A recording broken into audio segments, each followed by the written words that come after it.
완성해야 돼, 완성해야 돼, 개인작 해야 돼, 개인작 해야 돼. 몰라, 뭐부터 공부해야 될지 모르겠어. 유하. 오늘 강의할 내용은 이제 그림 공부가 재미없고 힘들게 느껴지는 이유. 당연히 이유만 말하면은 여러분들 그냥 힘들고 끝나니까 해결책도 같이 준비했으니까 제 방송에서 항상 그림 공부해라. 그림 공부가 살 길이다. 이론 공부 좀 해라. 아웃풋만 막 하지 마라. 이런 말 많이 하죠. 근데 그래도 공부하려고 해도 재미없고 힘들고 그런 벽들을 많이 마주했을 거예요. 저도 많이 그랬고. 첫 번째로는 아웃풋 중독 있습니다. 아마 아웃풋 중독이 뭐야 하고 좀 생소한 단어일 거라고 생각을 하는데 왜냐면 제가 그냥 만들어낸 단어니까 인풋이랑 아웃풋이 있죠. 영감을 주는 드로잉을 봤어. 이번에 영감을 주는 드로잉을 봤으니까 영감을 주는 드로잉을 그려볼래. 정말 그려야 되겠죠. 그러면 이게 아웃풋 출력입니다. 인풋을 좀 쌓아라 이러는 게 레퍼런스를 찾아다니거나 공부를 하거나 이론 학습을 하거나 이런 것들 좀 인풋에 해당이 되고요. 아웃풋은 개인작이라던가 외주라던가 이런 것들 내가 출력해내는 것. 여기서 말한 아웃풋 중독은 거의 이제 개인작 같은 거죠. 이제 평소에 아웃풋을 주기적으로 뽑아냈던 사람들은 이제 SNS 같은 거에다가 뽑아내잖아요. 근데 SNS에 투고하면서 반응 같은 게 있잖아. 좋아요도 달리고 RT도 달리고 그리고 내가 개인작을 완성을 하면은 하나부터 10까지 내가 캐릭터 설정도 했고 분위기도 내가 설정했고 빛도 내가 설정했고 본인이 하나부터 10까지 채웠다는 느낌 때문에 성취감을 상당히 얻을 수가 있어요. 원동력이 되기도 하는데 반대로 아웃풋에 중독되기도 합니다. 자꾸 이제 개인작만 딱히 인풋을 안 가지고 완성해야 돼, 개인작 해야 돼, 빨리 SNS에 일주일에 하나씩 투고해야 돼, 이런 것들 말하는 겁니다. 공부할 시간에 개인작을 한 장이라도 더 하는 게 좋은 것 같고 SNS만 봐도 다들 그림 하루에 한 장 올리는 사람도 있고 3일에 한 장, 일주일에 한 장 이렇게 올리는 분들도 있잖아요. 나도 빨리 해야 될 것 같고 그런 생각을 많이 가지셨을 수도 있어요. 역시 창작이 더 중요하지. 지금은 SNS에 한 장이라도 더 올릴 거야 라고 하면서 공부를 시작하기가 점점 어려워지죠. 그래서 공부가 습관화되지 않은 사람은 공부 그림은 SNS에 올리기도 어렵고 블로그에 게시하기도 뭔가 좀 그렇고 어디에 투고한다고 해도 주목도가 좀 낮잖아요. 결국 공부니까. 그래서 성취감이 평소에 그리던 그림보다 너무 낮아요. 그래서 공부를 또 잘 그리려고 하는 경우도 있잖아요. 공부 이왕 하는 거 좀 올려야겠어. 혹은 남들 보여줘야겠어. 라는 생각으로 공부를 또 열심히 예쁘게 하다가 재미가 반감되기도 하죠. 좀 주객전도가 된 거죠. 이런 식의 아웃풋의 강박이 생겼다면 가장 좋은 방법은 공부와 개인작을 구분한다. 공부는 내가 부족하다고 느끼는 부분을 채우기 위한 거예요. 개인작을 꾸준히 하는 습관도 정말 좋은 습관이거든요. 근데 계속 완성을 쭉쭉쭉쭉 하다 보면은 더 이상 그림이 성장하지 않거나 성장이 더딘 그런 때가 와요. 그런 경우에는 잠시 개인작의 시간을 줄이고 공부 시간을 늘려보면 좋아요. 더하기라는 개념을 모르면은 우리가 1 더하기 1도 2 더하기 2도 풀 수가 없죠. 이런 개념 자체를 모른다면은. 그래서 분명히 내 그림에서 뭔가 해결책이 돼줄 더하기 같은 어떠한 이론이 존재하거든요. 계속 공부거리는 엄청 많아요. 주변만 둘러봐도 우리가 모르는 게 많잖아요. 조금만 다른 사람의 그림을 들여다보거나 미술사만 살짝 들여다봐도 모르는 이론들이 막 튀어나와. 막 모르는 재료도 있고 모르는 기법도 있고 그렇기 때문에 나 공부해봤자 그렇게 크게 영향이 올까? 아니라는 생각이죠. 조그만한 정보만 있어도 내 아웃풋이 많이 영향을 받는답니다. 개인작을 해서 얻을 수 있는 것은 뭐가 있을까? 또 반대로 공부를 해서 얻을 수 있는 것은 뭐가 있을까? 제 기준 예시로 쓸게요. 여러분들은 생각이 다를 수 있어요. 개인작을 해서 얻을 수 있는 거는 완성하는 습관, 정리하는 스킬이 늘 것 같아요. 한 그림에 시간을 오래 투자하는 능력도 클 것 같아요. 나의 정체성도 확립이 될 것 같아요. 공부를 해서 얻을 수 있는 건 내가 모르는 부분을 알 수 있을 것 같아요. 성장이 엄청 빠를 것 같습니다. 모르는 부분을 단숨에 채울 수 있으니까요. 자신감도 커지는 것 같아요. 내가 이거를 이렇게 그릴 거야. 나 팔을 이렇게 그릴래, 색깔을 이렇게 쓸래. 명확한 그림의 의도 넣기가 가능해지기 때문에 자신감도 크게 오를 것 같아요. 이런 것처럼 개인작을 해서 얻을 수 있는 것과 공부를 해서 얻을 수 있는 것은 차이가 있어요. 그래서 개인작을 해서 얻을 수 있는 것이 여기서 물론 어느 정도 겹치는 부분은 있겠지만 다른 거라고 생각해요. 내가 감자를 심은 곳에서는 감자만 나고 뭐 당근을 심은 곳에서는 당근만 나니까 내가 당근이 얻고 싶은데 감자밭에서만 계속 캐면은 안 되잖아요. 좀 그런 느낌이라고 생각하거든요. 그래서 개인작을 좀 성급하게 하시는 분들이 있다면은 그런 말을 해주고 싶어요. 조금 딱딱한 말이긴 한데 지금 당장 얼추 그럴싸하게 그리는 거는 그렇게 중요하지 않아요. 지금 당장 내 눈앞에 한 장이 빨리 완성되고 빨리 투고하고 이거는 생각보다 그렇게 내 인생을 크게 바꾸지 않아요. 기억에 남는 그림, 어떤 사람의 심금을 울리는 그림, 좀 이런 것들이 그림으로서의 영향력이 있잖아요. 뭐라도 해야 돼. 이런 마음을 조금 내려놓고 전문가잖아. 전문가를 지향하고 있잖아. 그러면은 내가 내놓은 한 장, 내가 완성했다 라고 내놓은 한 장에 스스로 이견이 없을 정도로 다듬는 게 좀 좋아요. 이 빛도 내가 의도해서 쓴 거고, 이 묘사도 내가 의도해서 묘사한 거고, 이 포즈도 표정도 이 캐릭터도 전부 다 내가 한 땀 한 땀 다 설계한 거잖아요. 그러니까 후회가 최대한 적은 그림을 만드는 게 전 베스트라고 생각하거든요. 근데 아무래도 이제 빨리 그림 완성해야 돼 이런 생각으로 그리다 보면은 많이 놓치게 돼요. 그래서 지금 당장 빨리 잘 그리는 거는 그렇게 중요하지 않습니다. 분명 어떤 원하는 이상향 같은 게 있잖아요. 추구미라고 하죠, 요즘은. 그런 추구미에 도달할 수 있도록 점점 계단처럼 쌓을 거잖아요. 그렇기 때문에 이거 하나를 엄청나게 막 빨리 그럴 필요 없어요. 탄탄하게 느긋하게 그런 식으로 한 계단 한 계단 길을 밝혀줄 겁니다. 한 장 한 장에 후회 없도록 많이 배우고 가는 게 좋아요. 세상에 하루에 막 잘 그린 그림 막 5,000장씩 올라와. 나도 살아남아야 돼. 물론 저도 그렇게 생각해요. 저도 그런 강박 때문에 팬아트 그려야지. 빨리 그림 그려서 막 100일 챌린지 이런 거 해야지. 이런 생각을 저도 했었는데 시도해보고 실패도 많이 했죠. 하려고 했는데도 안 되고 해도 퀄리티가 너무 마음에 안 들고 이 생각이 드는 거야. 근데 이 그림은 내가 평소에도 그릴 수 있는 그림이잖아 라는 생각이 좀 들더라고. 계속 똑같은 그림, 똑같은 퀄리티에 딱히 메리트가 없는 그림을 이렇게 다 많이 생산해서 의미가 있을까라는 생각이 좀 들더라고요. 그래서 안 했어요. 하루에 하나씩 그리는 거 안 해버렸어요. 그림 한 장 한 장에 한 땀 한 땀 좀 공을 들여가지고 사람들의 마음을 조금 움직이고 싶고 막 신이님 이 그림의 이 부분은 이거를 상징하는 거군요. 재미있어요. 좋아요. 막 신이님 그림 보고 저도 캐릭터 디자인 하고 싶어졌어요. 이런 말 듣는 게 좀 더 좋단 말이죠. 그래서 저는 그림을 빨리 그려야지 라는 생각은 잘 안 해요. 후회 없게 그려야지 좀 더 집중합니다. 그래서 그냥 참고만 해주세요. 제가 또 정답은 아니니까요. 후회 없는 그림은 뭘까? 라는 고민도 해보면 좋을 것 같습니다.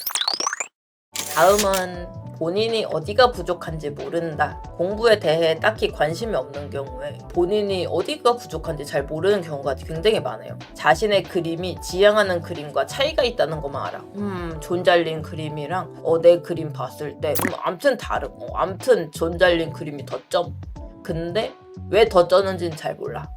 차이점을 명확하게 집어내지 못하는 거죠. 답답한 마음에 그냥 포토샵 클투에다가 옆에다가 존 잘린 그림 그냥 띄워두고 그냥 이제 띄워두고 분석 안 하고 그리고 그냥 띄워두면은 존 잘린 그림과 닮을 수 있을 거라는 믿음. 눈대중으로 얼추 참고만 하는 거는 크게 도움이 안 될 확률이 있으니까 이런 경우에는 어떻게 해결해야 할까? 부족함을 마주하는 것입니다. 성장하고 싶다면 조금 더 높은 레벨에 닿고 싶다면 내가 원하는 그림과 현재 내 그림의 정확한 차이점을 인지해야 돼요. 이 이야기는 메타인지에서 많이 다뤘죠. 메타인지 이야기입니다. 얼추 생각하면 안 돼요. 밀도가 낮다. 나는 존 잘린 그림이랑 내 그림을 비교했을 때 밀도 낮아서 별로인 거임. 나는 내가 드로잉이 너무 별로임. 색감이 별로라서 별로인 거임. 이런 말은 어떤 그림에도 갖다 붙일 수 있어요. 이런 거는 너무나 막연한 부족함이고요. 이런 말은 그렇게 좋지 않아요. 정신만 파괴할 뿐이죠. 정확하게 어떤 게 부족한지 그리고 그 부족한 걸 알아내서 채울 생각을 해야 합니다. 만약에 내 그림이 존잘님 그림보다 밀도가 낮다라는 생각이 들었어요. 정확하게 어떤 부분 때문에 밀도가 상대적으로 낮아 보이는지 정확하게 분석을 해봐야 돼요. 존잘님은 텍스처를 썼는가, 필터, 뭐 채널링 효과 같은 걸 썼는가, 혹은 선이 얼마나 세밀한가, 선이 디테일한가. 나는 손가락을 정말 덩어리 져서 동글동글하게 그냥 뭉뚱뭉뚱하게 그렸는데 저 존잘님은 손가락을 정말 뾰족하게 그리고 손가락의 굴곡을 너무 디테일하게 그려. 이런 것도 캐치를 해줘야 돼요.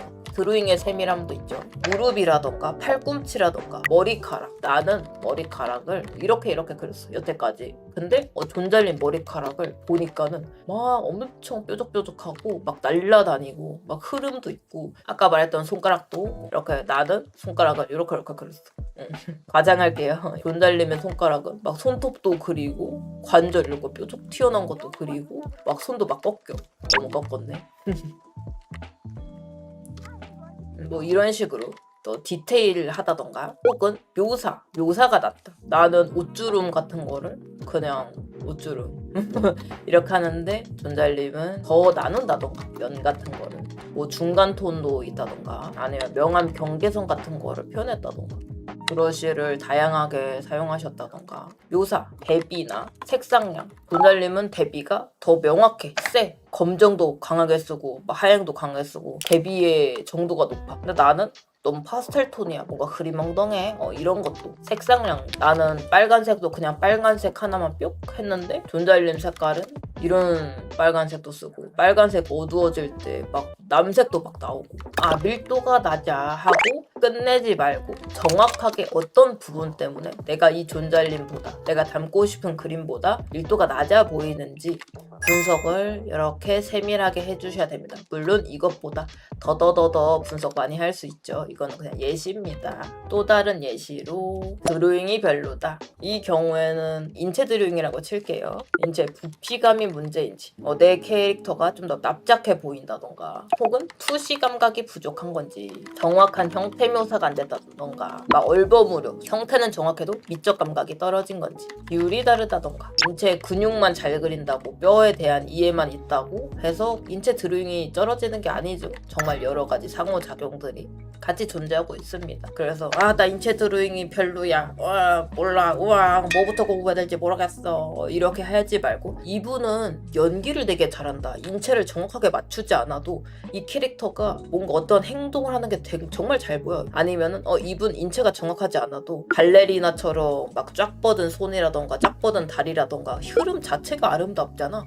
이렇게 그리는 방법도 있구나. 정말 이런 걸 파고들면 파고들수록 배울 게 많아집니다. 정확하게 내가 닮고 싶은 것들과 어떤 거리가 있는지, 뭐가 부족한 건지 알아두면은 더더욱 쉽게 공부를 할 수가 있습니다. 대신에 무조건 부족한 부분을 찾아내고 집착하는 것도 그렇게 좋진 않아요. 혼동하지 마세요. 내가 정확하게 어떻게 그리고 싶고, 그래서 어떤 부분을 참고할 건지 강화할 건지 이렇게 생각을 해줘야지. 어떤 존잘님 보고 그냥 무조건 이렇게 그리고 싶어, 팔다리도 이분처럼 그리고 싶고 색도 이렇게 그리고 싶고, 그냥 이 작가님이 너무 좋아서 혼동하면 안 돼요. 내가 이 작가님한테서 닮고 싶은 부분, 그거를 명확하게 건져내야 돼. 뭐 때문에 너무 내 마음이 흔들리는지 그런 거를 좀 골라주세요. 호감이 너무 강하면은 다 따라하게 되거든. 그래서 그거에 대한 거리도 좀 둬야 돼. 작가님을 그렇게 생각해. 이 작가님 정말 좋은데 이 부분은 내 취향이 아니야. 이거는 모두가 생각할 수 있잖아요. 여러분들이 내 디자인은 좋아해도 일러스트는 취향이 아니야, 이럴 수 있잖아. 당연한 거예요. 거리를 둬. 좀 평론가처럼. 공부를 해도 저는 적용이 안 돼요. 이 부분 때문에 제가 오늘 강의를 한 거입니다, 거의. 나름 열심히 크로키도 하고 모작도 하고 이론도 공부했는데 자신의 그림에 적용이 되지 않는 경우가 또 많습니다. 아쉽게도 빛, 색, 인체, 투시 등 이런 기초 이론은 시작 단계인 거예요. 그림을 그리기 위한 토대가 되는 역할이지 결정적인 포인트가 되진 못해. 이런 기초 이론이 항상 토대야. 건축 같은 거 할 때 뼈대 같은 거 세워주는, 건축도 이런 토대가 포인트가 되진 않잖아요. 이게 드러나면 안 되지. 안 보여야지. 이런 아파트 다 지었다 했는데 이거 뼈대 다 보여. 그렇기 때문에 기초 이론은 이런 느낌인 겁니다. 이제 1.2시를 배웠다 라고 쳤을 때 1.2시 배우면 뭐해? 방 그리기 이거 말고 뭐 못하죠? 1.2시 배웠다고 방 그리기만 500개 할 거 아니잖아요. 빛을 배웠어. 빛을 배웠으니까 밝음과 어두움 이렇게 그림 끝내지 않잖아요. 그런 것처럼 기초 이론은 어디까지나 토대가 되는 겁니다. 그렇기 때문에 바로 적용할 수 없는 거예요. 그러면은 이론 왜 해야 됨? 이렇게 생각하지 말고 이후에는 깊게 들어가야 됩니다. 이런 이론을 어떻게 이용할 건가? 그래서 이것도 해결책 조금 더 천천히 그림에 응용하는 법을 고민하자. 응용하는 게 더 중요합니다. 기초를 배우는 이유도 그걸 응용하기 위해서잖아요. 1.2시를 배웠다는 가정하에 방 하나만 배우고 끝날 게 아니라 투시라는 거, 소실점이라는 거는 나와의 멀어지는 거를 표현하는 방법 중 하나네. 그렇다면은 내가 여기 있고 이쪽으로도 거리가 멀어지고 저쪽으로도 거리가 멀어지면은 어떻게 표현하면 좋으려나? 그러면은 점을 이렇게 두 개 하면은 양쪽으로도 멀어지는 걸 표현할 수가 있잖아. 그래서 이게 2.2시가 되는 거구나. 그러면 나는 위아래로도 멀어졌으면 좋겠는데 소실점들을 자꾸 늘려나가서 이러면은 4.2시가 되는구나. 이렇게 이해를 해야죠. 무조건 투시는 1.2시, 3.2시 무조건 이렇게 딱딱하게 생각하지 말고 이거에 대한 기초 이론을 알았다면 이거를 왜 이렇게 그려야 되고 어떻게 써먹을 수 있을지 그런 것들이 더 중요합니다. 빛을 배웠을 때는 밝은 부분이 맞냐 어두운 부분이 맞냐에 따라서 느껴지는 느낌이 다 다르네. 내 그림에는 어느 정도의 어둠이 어울리려나 이런 식으로 자꾸 생각을 해주셔야 됩니다. 너무 조급하게 이론 배웠으니까 빨리 적용 이렇게 생각하지 말고 내가 몰랐던 지식은 바로 적용하기 어려운 게 당연합니다. 그렇기 때문에 이렇게 저렇게 활용을 자꾸 하려고 해봐야 나의 그림과 맞는 이제 해석하는 방법이 생깁니다. 다음은 이거랑 살짝 이어지는 내용인데 전체 상호작용을 봐야 한다예요. 어떤 존잘님 보고 터치가 매력적이야 하고 터치를 마구 따라해봐. 하지만 그 존잘님처럼 되지가 않아. 이상하다. 존잘님이 이런 터치 써가지고 나도 이런 터치 똑같이 했는데 왜 안 되냐 말이야 저렇게. 근데 왜냐하면은 이렇게 안 되는 이유가 이것만 따라 했기 때문에 안 됩니다. 이 존잘님이 이 터치를 만약 했을 때 매력적이었다면은 이 터치가 매력적이기 위해서 다른 부분은 터치를 죽이고 대비를 줄였을 거예요. 근데 그거는 관찰하지 않은 거죠. 뭐 채도를 낮췄어. 일부러 묘사를 안 했어. 존잘님들이 설계한 게 있겠죠. 근데 우리는 아직 시야가 짧기 때문에 요거만 보고 나도 이런 터치를 한다면은 나도 존잘 해서 빨리 옮겨버렸기 때문에 제대로 이제 이용하지 못했을 수 있죠. 관찰을 깊이 하지 못한 거예요. 그래서 여기서 알고 가면 좋은 게 있습니다. 그림은 단 하나로 이루어지지 않는다. 정말 수많은 상호작용을 거쳐서 작가가 드러내고 싶은 걸 결정적으로 드러낸다. 우리가 존잘님들 그림 봤을 때 여기 너무 좋아. 여기 하나 좋아가지고 그림이 좋아지나요? 아니죠. 전부 다 아름다워서 그 중에서도 더 아름다운 건 이 부분일 뿐이란 말이죠. 그래서 전체를 봐야 됩니다. 수많은 상호작용을 거쳐서 작가가 드러내고 싶은 게 드러난 거기 때문에 선화를 잘했어. 근데 이 선화를 돋보이게 하려면은 색이나 묘사가 줄어들어야 됩니다. 색이 강렬하면은 모르겠죠. 묘사도 올려볼까요?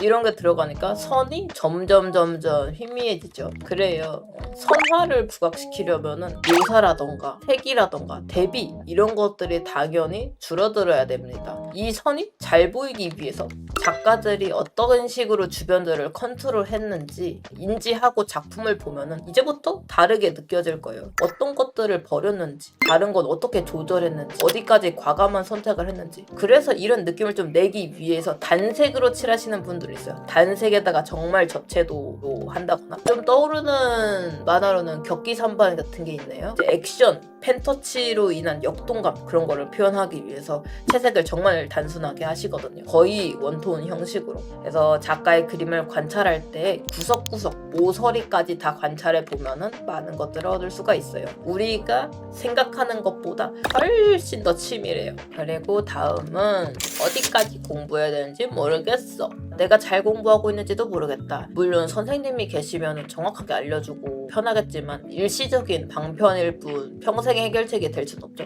그래서 본인이 판단을 해야 됩니다.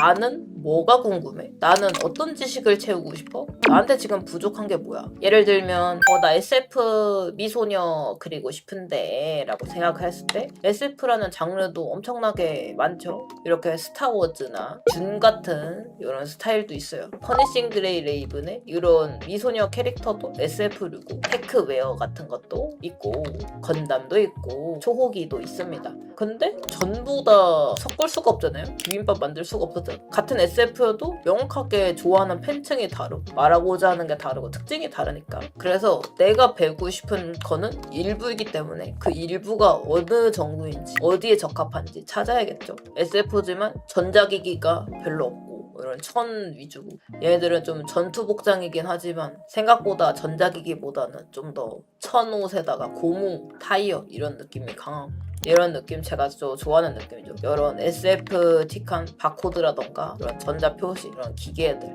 초호기는 아래에 있는 건담이랑 다르게 생체로 만들었다. 얘들 찌르면 피나고 막 그러잖아요. 얘들은 딱 봐도 기계 같다. 네모네모하고 이런 기계 같은 파츠들을 이용해서 얘는 인간이 아니냐 라는 느낌이 좀 더 들죠. 같은 인간 같은 모습이어도. 그래서 이렇게나 차이가 또 있다. 같은 SF라고 해도 판단을 돕는 기준을 말한다면 내가 그릴 만큼까지만 배운다 라고 생각하면 좀 더 편합니다. 나는 미소녀한테 SF틱한 전자장비 정도만 채우는 그림을 그릴래. 미소녀가 뭐 전자총 같은 거 들고 있으면 좋겠어. 근데 건담도 공부하고 막 SF 우주 비행선 이런 거를 배울 필요가 없는 거죠. 내가 우주선 당장 그릴 것도 아니라면은. 또 다른 예시로는 근육 같은 것도 나 만약에 마시멜로 같이 말랑말랑하고 근육 별로 없는 미소녀 인체를 그릴 거야 라고 했는데 이런 전거근이라던가 혹은 뭐 광배근 두드러지는 거